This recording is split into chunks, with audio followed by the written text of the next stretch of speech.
Okay, guys. Stumbled upon something that I wrote in June. So I just thought I should share it with you because I think the whole goal of this for me was to put it in a book that I'm gonna write one day, or that I've already started writing one day, or let me say publish one day, because I've already started writing it. But yeah, so I just thought maybe let me just share what I've already written so far. Sorry, I sound weird. I sound a bit sick, but anyway. So this is like I've always wanted to write a book, and this book will basically be about like my philosophy of life, what I believe, like not what life is meant to be, but what it is, or what I've learned to understand what life is. So the book will be the entitled philosophy of life, and it'll have this like different chapters. This first one is like consciousness, because that's where everything starts, right?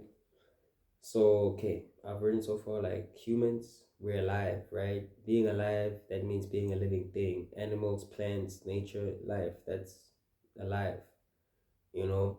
And essentially, life is about ego versus the consciousness, right? There's a difference between the two. Consciousness is like state of being. I am to be. That's consciousness. That's like being conscious. When you're saying I am, it's like you're fully manifesting yourself in the moment. You are to be like just to be alive, to be able to take this video. You know what I'm saying? So, and then what's the ego? Ego is like thought driven. It's how it's how we like it's our idealization of self. It's how we perceive ourselves to be, like what we essentially want our like how we want to be perceived, like in a it's like thought driven. Everything is like produced from the mind, and that one is a bit deep. I haven't really gotten deeper into that one, but let's focus more on consciousness, right? So consciousness is like there's no thought present in the conscious self. Like you don't think when you're conscious. Minimal to no thinking. You're 100% in the moment. You have maximum alertness because your mind is completely engulfed in the moment. You don't think because you're living the moment. That's being 100% conscious, right? So now it's gonna be like a spiritual link to this shit because being conscious is low key the essence of life, right? And the only way that I can explain this is through like Christianity, because a lot of people know about Christianity and the principles of Christianity. Some of you might not, and well, I'm sure you. God and the Holy Spirit and the Bible. Those three things are very key to understand this life thing. I think other religions like Islam and Hindu, their religious scriptures are also very important to be reading because it's basically what I'm doing now, what other people did way before we lived. Them trying to understand what life means. And they wrote scriptures about it, and what we're reading today is basically summary notes of what those guys thought life to be. I know some of us think like the shit gets filtered through the years, and it does. I won't lie, because like as life goes on, smarter people come alive, and then they decide what's better or not. So it does get filtered, but to the better of society. So okay, read through the Bible. When you read through the Bible, right? Don't read it through the lens of religion or spirituality. You have to read it through the lens of being conscious, being present in the moment, understanding what is being said to you word by word, as with no religious bounds, with no spiritual bounds. Just imagine your closest friend was telling you what's written in the Bible, but like directly, like they're saying it like that, right? So spirituality being is like you're one with your consciousness, you're being the soul, you're fully enveloped in the true essence of life. That's like spirituality, right? And then there's always like three distinct differences in everything if you actually look at it. But now let's look at ourselves and the world around us. So we have our body, we have our mind, we have our soul, right? Body is the physical, like my hands and shit. My mind is what's thinking, what's generating what I'm saying, what's generating the movements, and the soul is, like I mentioned, the consciousness, your inner, your essence of life. What makes you you. So, as humans in today's world, we are told, or it is generally perceived to be, the body is the physical world, our house, our temple, our physical representation. The mind is the governor of the body, all knowing of the physical world, and dictator of actions. Okay? And you have your soul, which is the spirit. It's within us, it's your intuition, your gut feeling. That's something in you. Okay? So, we really make the mistake of neglecting the true essence of the soul, because the soul is your consciousness, and your consciousness means to be, I am. So that means the soul means to be and I am. When you're in that moment of 100% consciousness, your mind is completely enveloped in the moment. You are basically acting as your soul, and that's the true essence of who you are and true essence of life. So the soul is the source of life, source of life. SOURCE of life, life, SOUL, soul. So no soul, no life. The body is a temporary vessel in the physical world. The mind is the bridge between the body and the soul. The body is dead on its own. The mind is useless on its own. The soul is the essence of life. Think about Stephen Hawking. He had a disconnection between his body.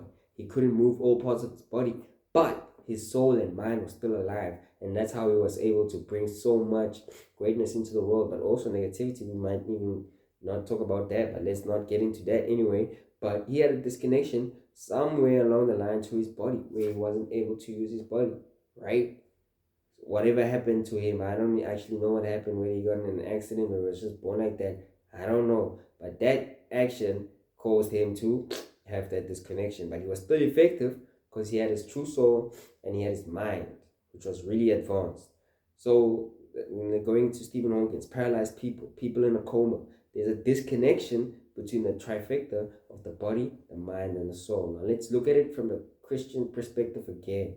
The Holy Trinity, God, Jesus, the Holy Spirit. Jesus, the Son, the Holy Spirit, and God. God is your soul, your consciousness.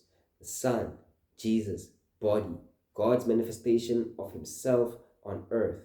The Holy Spirit is your guide, your mind, is the bridge between God and the people of the world.